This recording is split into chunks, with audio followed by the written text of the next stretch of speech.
it's not being used anymore. The family's moved away. You've got to fill it up with something. There's a mound there. There's earth, which came out of it in the first place. Just chuck it back in your hole. Yeah. So this is all really, really important point. There are those two balanced points. You know, they're used for something else and used for crops. So that's really, really important. So what I want to do after the break, I want us to look at this and these. If there's no more questions, then we'll have a break. Thank you very much. Because there's only a very small number of us today, we'll have a very short break.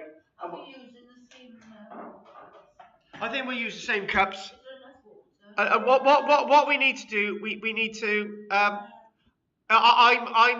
the last part today, right? The last part today, and we're going to start off with something known as a bank barrow. No, it's not Lloyd's Bank, Dorothy. Before you say it. I thought I know what the bank barrow is. Ah, you remember? They used to walk round when they're dead or something. I like it. You're close. Now, I thought it was when we, I think, to demonstrate the great enigmas with the Neolithic period, it has some monuments that we don't have a clue what the hell they are. And we'll do this quick because you can remember that they're bank barrows. There are a number of bank barrows across Britain, Dorset, Staffordshire, Scotland, Wiltshire, various places. And not a massive number of them. There's not thousands of them. There's a couple of handfuls of these. And they're called barrows because initially archaeologists thought they were big burial chambers. Some of these bank barrows are over 400 metres in length. They're not barriers, they're just straight lines. They go across fields, up and down, whatever. Right? They're not avenues or cursus monuments, right? They're bank barrows. What they are, they're a mound of earth running in a straight line with a bit of a ditch around all around the outside, because that's what the bank's made of. And archaeologists thought they've got to contain burials. So hence why they were called bank barrows. They date from the Neolithic period because we've got some date evidence. Sorry, and they were only made for a very short period of time, roughly around 5,100, 5,200 years ago, and they were made for over a short period of time. But Dorothy gave a nice little description there. We think really what bank barrows are monuments that were repositories of our ancestors. There's nothing really massively physical be found in them. Even the one at Maiden Castle. We think that it's probably that our ancestors in the Neolithic believed that this is where their own loved ones would go in a spirit form to sort of get into the underworld. And it's again that underworld, that sense of darkness actually comes into play. And it'd be fascinating to re-look at bank barrows in the near future.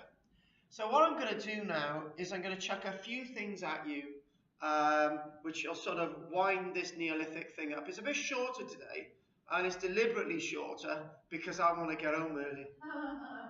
Did you say it was their ancestors' spirits rather than their ancestors' bodies? Spirits, yes, it's for the spirits rather than the bodies. That's why there's nothing being found in them. Now, I'd just like to finish on just a couple of things today.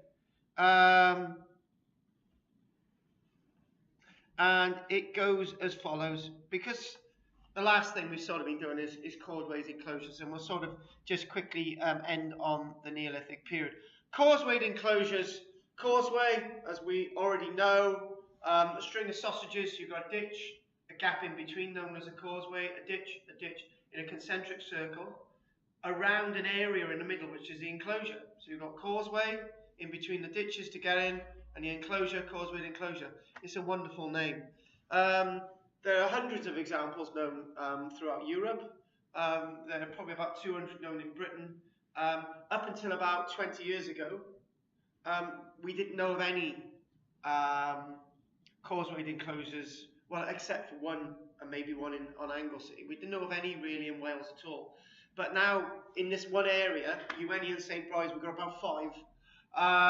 And one of them was found as a complete result of accident. You can imagine the scene, right? It's a freezing cold winter month. It's 1997, right? And the farmer says to me, he says, I want you to do some field walking over in that field, not the one you've been looking in, which you've got fleets from. I want you to go into the other field, right? So we went into the other field looking, and as everyone was picking bits and pieces up, maybe medieval bits of pottery and the odd flint, unknown to me, we were actually walking in a causeway enclosure area. Nobody knew it was there. And strangely enough, unbeknown to me, they'd done aerial photography that few months earlier on, and they'd actually located this circular feature in the field. So as we were field walking on a Sunday, over the horizon, on the opposite side of the road in that field where we'd been a few weeks earlier, there was a group of people in high vis and helmets.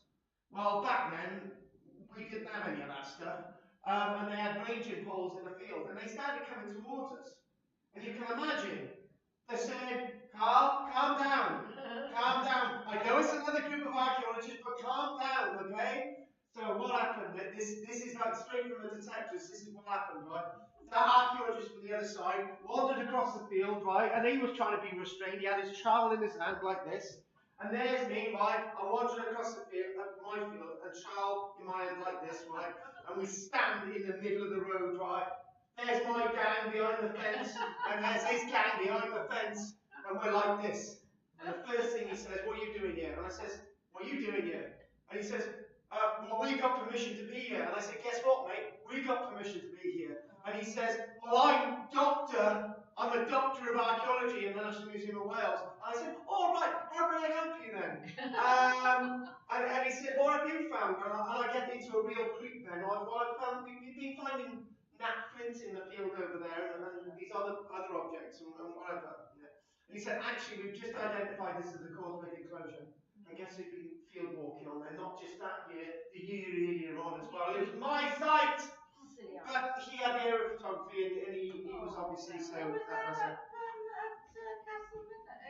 That was at Helamunid, yeah, actually by Norton Hall Farm, not actually by the excavation up the road, but it was just in the same area. Yeah, so that was really weird.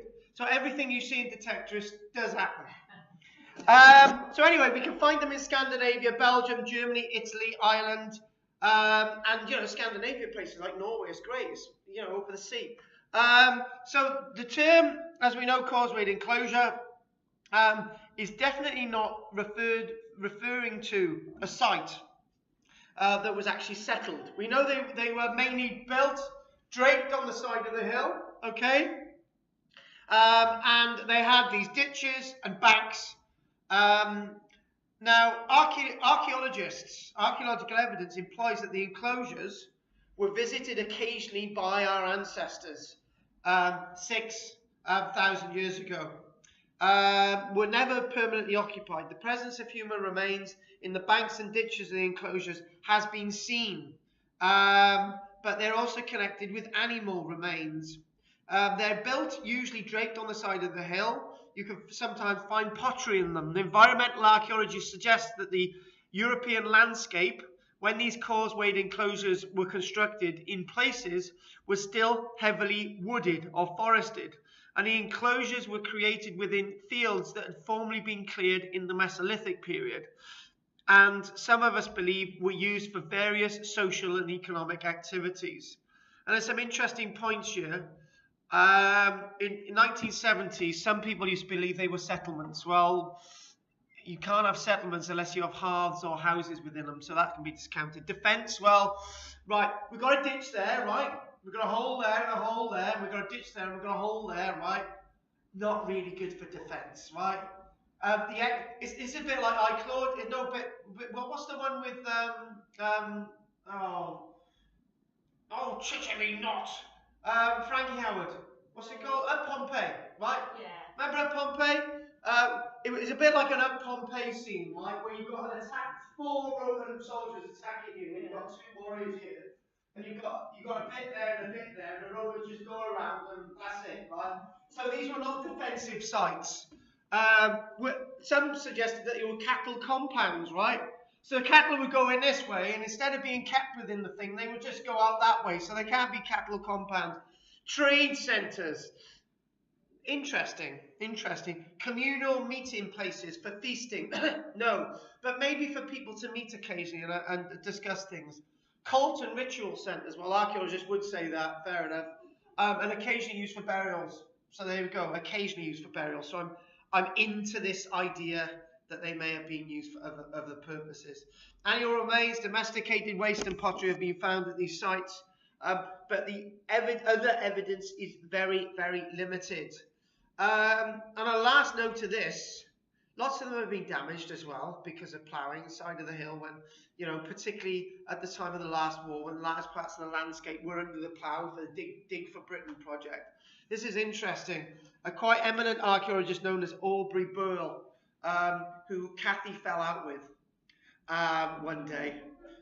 Professor Aubrey Burl, she went on one of his walks and they sort of fell out. I think she called him a chauvinistic pig because the way he was treating his missus. She never went on one of his activities again. So you can imagine now. Don't get on the wrath of Kathy, flipping heck. Not after she told me what she did with her husband.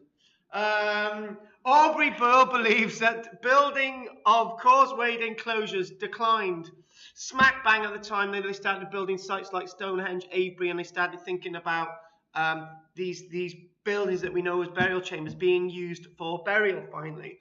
And they were superseded by more localized earthworks, and things slowly started to change, and things like stone circles and henge monuments started to be created. And there's the idea as well that when you've got the ditches, if you join the ditches together, you can have a complete ditch around the outside of something.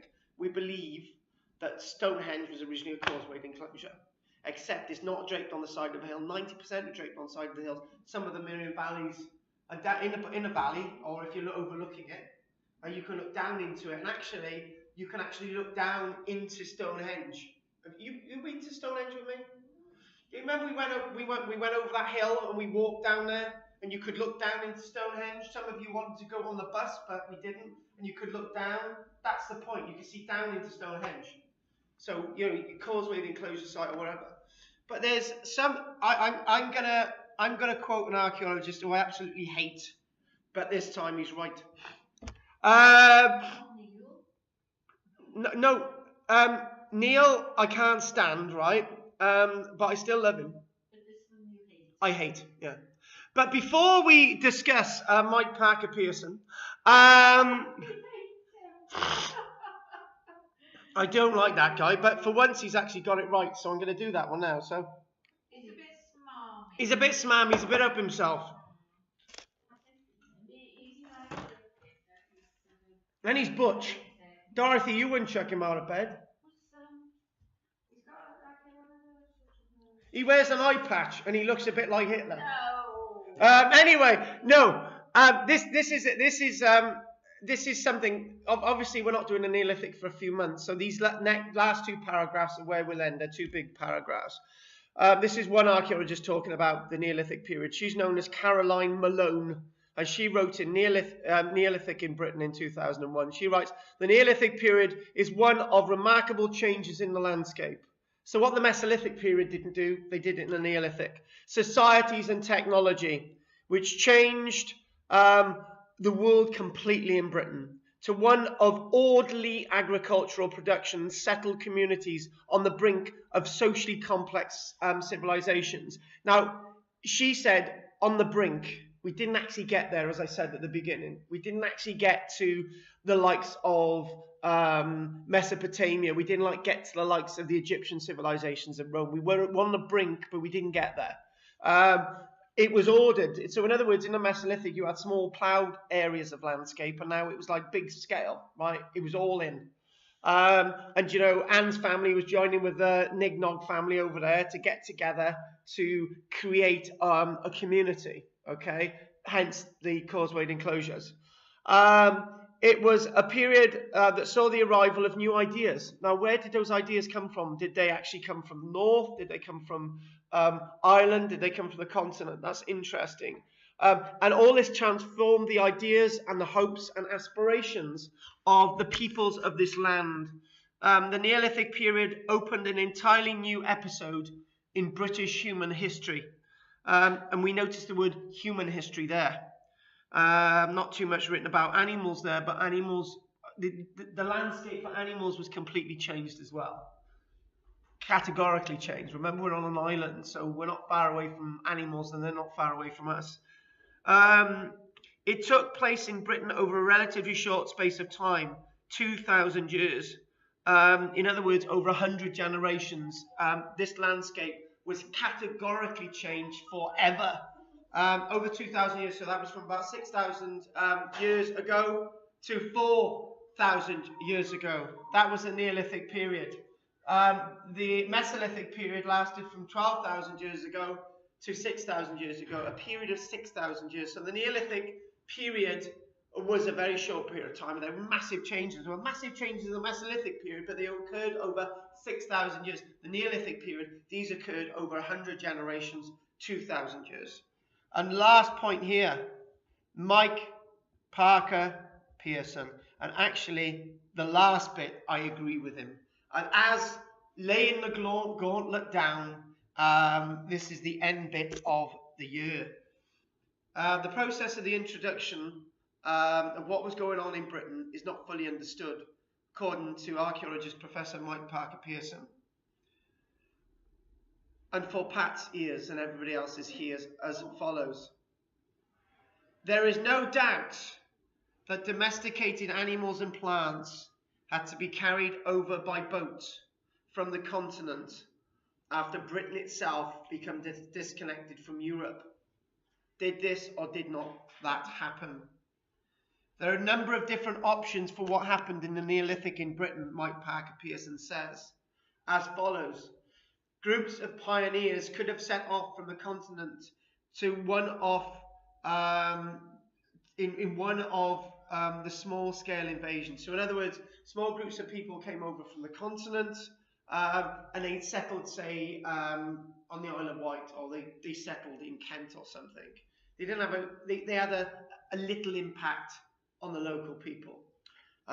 What else? He says people might have arrived after a long-term and eclectic mixture of contacts down the continental coast from Denmark to France. So what we're saying, people with ideas in a boat moved all the way from Scandinavia, maybe through to Germany, Denmark, France, with all these different ideas. And for some strange reason, they ended up in Britain, and they gave their ideas to some of the people here. It's one of his ideas. Or gatherer-hunters, which is a very strange way of putting it. Not hunter-gatherers, gatherer-hunters. Might have travelled by boat to the continent and brought back the animals and plants as a result of slowly developing exchange contacts. You could use context there as well. So what he's saying is that people are going over to Europe from Britain and bringing back what they know, which there's no problem with that. We've done it throughout history. There is no answer to this puzzle, which is all the more intriguing since the earliest evidence for farming, this is big, in the British Isles comes from Ireland and probably the Isle of Man and not from southern Britain. And I would say Orkney, Shetland. So what he's saying there at the end, he's saying, if any of the above is true, why is it the earliest evidence for anything going on in Britain actually comes from the north rather than the south? And that's great, because I completely agree with that, because I've been there, Pat's been there, we've been to Shetland, I've been to Orkney, I've been to Shetland as well, been to northern Scotland, and what you see is all these wonderful things up there, and you don't see them in the south for many years. So we can say in a moment that we ourselves in this country are determining our own future and our own boundaries. And we are developing ourselves without any contact from people from the continent. That might be true or not, but we've got loads of evidence for that. Right, that's it today. That's it for this year. We'll be back on the 4th of January, the first Thursday in January. Are there any questions? Have you all enjoyed today? Thank you very much. Make it loud. Good. Anyway, thank you very much, folks. But I think it's, IKEA, I mean, Scandinavia. And why not? Definitely. All these different ideas, all these different wonderful, interesting things. And on that note, thank you very much for your support this year, and I will see you all next year. Thank you very much.